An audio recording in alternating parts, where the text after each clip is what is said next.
जय माँ गायत्री, जय गुरुदेव, सभी को मेरा प्रणाम। आइए आज गायत्री के प्रत्यक्ष चमत्कार में एक फिर से नए चमत्कार को जानेंगे। कैसे गायत्री साधना से मृत्यु का पूर्व ज्ञान हो जाता है। विक्रम संवत 1914 में पंडित भूधरमल जी के घर पर एक पुत्र उत्पन्न हुआ, जिसका नाम रखा गया नंद किशोर। लड़का सुशील एवं आज्ञाकारी निकला, इसलिए घर पर उसका नाम हुकीम चंद रखा गया। हुकीम चंद जब 30 साल के हुए तब उनकी माता का देहांत हो गया। पिता पहले ही स्वर्ग सिधार चुके थे। व्यवसाय के क्रम में संयोगवश उन्हें कलकत्ता जाना पड़ा।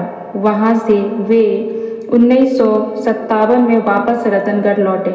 शहर के बाहर एक धर्मशाला में ठहरकर गायत्री जप करने लगे। वहीं रहकर उन्होंने गायत्री के 3 पुरस्चरण किए। इसके उपरांत वे काशी में जा बसे और अंत तक काशी में रहे। उन्हें भी वचन सिद्धि प्राप्त हो गई थी। अनेक सेठ साहूकार उनके भक्त बन गए थे और उनके आशीष से अपनी आर्थिक समृद्धि बढ़ाते रहे। कई सामान्य स्तर के लोग उनके आशीर्वाद से सेठ और लखपति हो गए। उन्हें अपनी मृत्यु की जानकारी गायत्री माँ की कृपा से 1 माह पहले ही हो गई थी।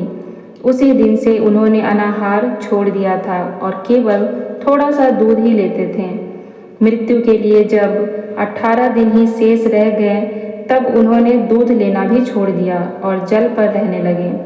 4 दिन शेष रह जानकर उन्होंने जल का भी परित्याग कर दिया। निश्चित दिन को गायत्री जप करते करते ब्राह्मणों द्वारा वेद पाठ के मध्य उन्होंने आषाढ़ शुक्ल पक्षी विक्रम संवत 1982 में इस नश्वर शरीर से मुक्त होकर गायत्री लोक को प्राप्त किया। उन्हीं के सुपुत्र श्री पंडित वैद्यनाथ जोशी ने उनकी प्रेरणा से काशी में मारवाड़ी संस्कृत पाठशाला नामक एक छोटी सी संस्था शुरू की थी। यह संस्था गरीब विद्यार्थियों को संस्कृत पढ़ाने के लिए शुरू की गई थी। यह निरंतर वृद्धि करती गई। आज यह संस्था काशी में मारवाड़ी संस्कृत कॉलेज के नाम से सुप्रसिद्ध है। श्री वैद्यनाथ जी के 2 पुत्र श्री शिवलाल जी जो कि कथाकार शिरोमणि तथा पंडित रामेश्वरम जी जोशी कर्मकांड शिरोमणि हैं। दोनों ही आजकल रतनगढ़ में ठाठ से रहते हैं और पुत्र पौत्रों समेत सुखी संपन्न रहते हैं। गायत्री की साधना करने वाला सब कुछ जान लेता है, उससे कुछ भी छुपा नहीं होता है।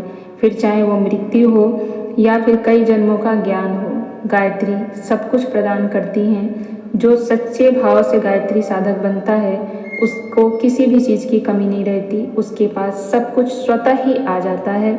इसीलिए गायत्री का जप कीजिए और अपने जीवन को धन्य बनाइए। जय गुरुदेव।